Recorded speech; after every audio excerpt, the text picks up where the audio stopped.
obboleewwan lamaan dhiiraaf dubara jechuudha mana tokkotti galanii mana tokkotti galan jechuudha akka dhirsaaf niitii. Kan kichaa sa'a sagalitti bakka halkan mulu ini jisiisa halkan mulu ini jisiisa naan jedhina.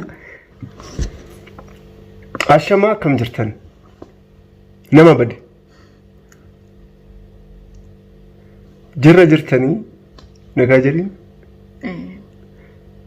fayyaa jedhin nagaa jedhin bee hello akkam jirtu nagaa jirra jirtanii egaa yeroo dheeraan booda aditaaleen waliin dhufneerra har'ammoo jechuudha mudannoo baay'ee nama gaddisiisu tokkoon isinii fidee dhufe taalimitti himnaan baay'ee gaddite ishiinu so isin hunduu mudannoo kana haga dhumaatti dhaga'uu qabdanii so biyya keenya keessatti wanti akkanaa hin jira hin dhageenye sammuu kiyyaa ol ta'e mudannoo yeroo dabartee irratti akkuma beekamu abbaan intala ofii irratti jechuudha intala isaa fuudhetu daa'ima irraa dhalcheetu daa'imti torbanitti akka jala daa'ima ogadeessee booda torbanitti akka jalaaluuti yaada jiru gadi fageenyaan isinitti meetan jira. Har'a immoo baay'ee kana caalaa nama jibbisiisa. Baay'ee nama dhuga magaaluma baay'ee nama jibbisa akkana jedhee isinitti himuun barbaadu bakka kam akka ta'e eessa naannoo kam akka ta'e mudannoo kana isatti Itaaliyaatti himne jechuudha. Sanaan duratti nagaa jeen daqiiqaa sakandii lamaan takka. Akkam jirtu mee nagaa keessanii ani nagaa yaa galata rabbii. Jirra kanoo mee karaa mudannootti adeemnaan dhugaa dubbachuudhaaf baay'ee cinqamee jira. Wanna kana yaa dubbannu yaa dhiisnu liida wajjin walitti dubbachaa turre garuu mee okay. Mudannoo kanarratti isin mee yoo yaada keessa akka koomentii irratti nu barreessitan barbaanna. Okay. Egaa kabajamtoota keenya mudannoon kun jechuudha Engadda hiriyaa tokko mana hiriyaa kiyyaa deemee dabbasaa murachuudhaaf deemetoo hiriyaan kiyya kan dabbasaa koona muru sun mudannoo osoo hin ta'in mana amma inni keessa jiru san keessa waa nama jibbisiisu argee innis maalidha obboleewwan lamaan dhiiraaf dubara jechuudha mana tokkotti galanii mana tokkotti galan jechuudha akka dhirsaaf niitii. Sini galee? Waan nama amanu malee inni ulfaata amanuudhaaf. Baay'een bakka akka dhirsaaf niitii obboleewwanii inni waggaa 25 isheen karaa waggaa 20ti. Bakka akka nama humaan taane ganama obboroodhaan karaa hojii deemte. Akka dhirsaaf niitii galgala walitti galanii halkan walii jisiisaa bulana dhiifama dubbii bilginnaa kanaaf jechuudha. Safuudha. Halkan mulu irra bula. Mucaan kun immoo mucaan amma natti hime kun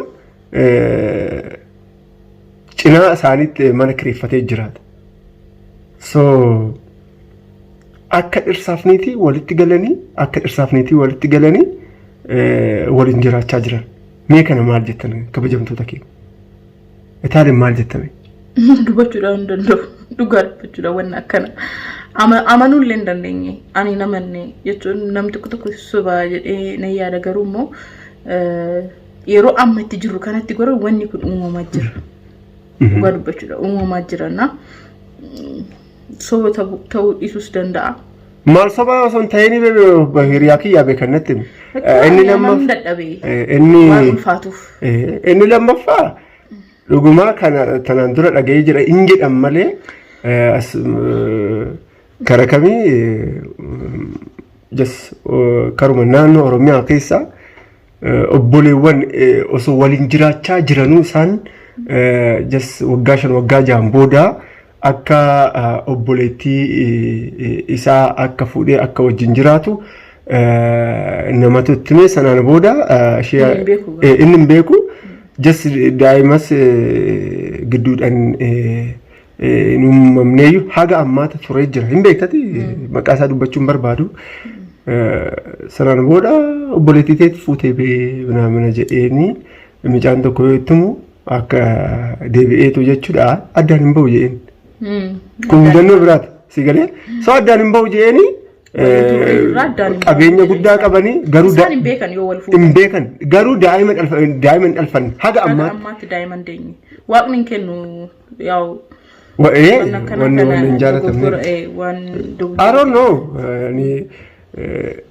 wanta akkana amantiin kamiyyuu hin ajaju hin yaada amantiin musliimallee hin ajaju so Itoophiyaa keessa wanti akkanaa kun maaliif akka babal'ate hin beeku baay'ee nama jibbisa maaltu sitti dhagahame maal jettaati waan kanarratti jechuudha fakkeenyaaf akka dhirsaaf niititti wajjin jiraatu jechuun akkamitti sammuun hin jiraabe waaqni nama gaafataa bee akkamitti kana yaaduu didanii isa jedhudha. Baay'ee namatti ulfaata Itoophiyaa keessatti. Dhugaa dubbachuun waan akkana kana hin jaaladhu dhugaa dhaggeeffachuulee suruurne malee. Anatu jaalataa hin jaaladhu tabaraa anatu jaalataa. Jaalachuu osoo hin ta'in dhaggeeffachuulee fedhan qabu dhugaa dubbachuudha. Ani jechuudha waan akkana kana yeroo baay'ee waan natti ulfaatufu waan akkas jedhanii dubbachuulee namatti ulfaata dhugaa baay'ee nama jibbisiisaa beeku ani suruurne jedhe bicha. Arabii gisheemidha. Na sheemii bichaa osoo hin ta'in jara kana alatti baasanii osoo gaafataman. Osoo gaafata maal seeratu gaafata? Seeraanis beeku. Kumaan rakkate. Namni isaan gaafataman bee seeraan bee hin qaxxaamanii ni dhaman bee. Ni yaadabamanii? Dhugaattaa? Wanni akkanaa jira? Indeen ta'u bee. Yaa rabbi irratti yaa gaafataman malee wanni akkanaa waan jiru natti fakkaata. Obboleewwan lamaan hin ta'u. Dhugaa? Dhugaan ta'u. Yeroo dhagahu san sammuun koo na baqaquu ga'e bakka akkamitti obboleewwan lamaan akka dhirsaatti mana tokko galanii maal naan jedhe isinitti fakkaate yeroo hundaa karaa naannoo halkan kichaa sa'a sagalitti bakka halkan muruu inni jisiisa naan jedhe ganama obboroodhaan karaa naannoo sa'aatii 12 irriibaa ka'ee yoo ilaalu eenyu wajjin bule mucaan kun. Yeroo duraa bakka dhugaayyuu inni iyyuu hin amanne beektaa? Isaa eenyutu itti miisatti? Hin beekaa? Laal maal ta'e sitti akkaate? Tokkoffaa abbaan daa'ummaadhaan jechuudha. Abbaan ijoollee lama daa'ummaadhaan haadha manaasaa hin dhabe beektaa? Hin duute jira. Hin duute sanaan booda abbaan kun hin guddisee sanaan booda mana tokkotti wajjin jiraadhaa bakka wajjin jiraadhaa rakkoon qabu abbaa atillee jechuudha bakka dubartii biraa fuudhuu hin dandeessaa atis kophaa kee gubachuu hin qabdu jedhanii ijoollee lamaan tun namicha amansiisanii ta'u abbaa isaanii kan biraa fuudhe ta'u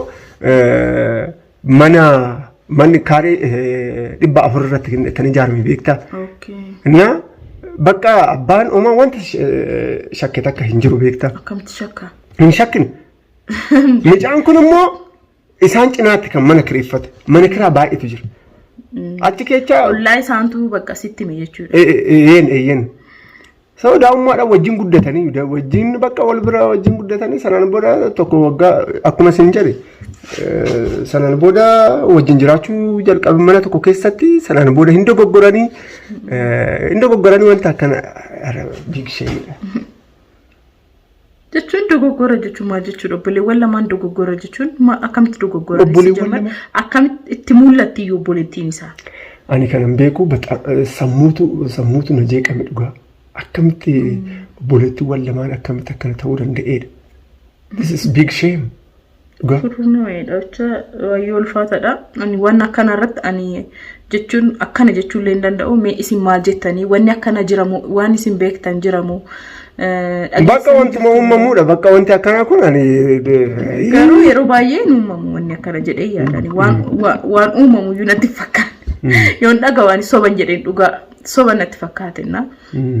Egaa kabajamtoota hordoftoota keenya muudannoon keenya har'aa kana garuu ani wanti akkana kun akka barumsaatti illee isin fayyaduu dhabuu danda'a. Yaada jiru wanti akkanaa kun hin jiraa. Waliin jiraachuun qaban. Qaban bakka obboleewwan akkas taanaan. Irra deddeebi'anii ifama rabbi gaafachuu qaban. So wanti akkanaa kun hin jira. Baay'ee keessi koo gaddeera. So isa kana jechuu barbaadetanii anaaf taalim dhufnee jirra. borus viidiyoo biraa hin gadhiisna. Baay'een isin jaaladha isin kabaja. Firootawwan kiyya bakka jirtanitti isin hunduu nageenyi waaqayyoof jaalalli keenya isin bira haa gahu. Gaddeebinee jira. Okay? Gaddeebinee jira. Okay?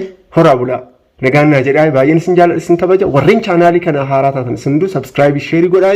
Nagaan jedhaa.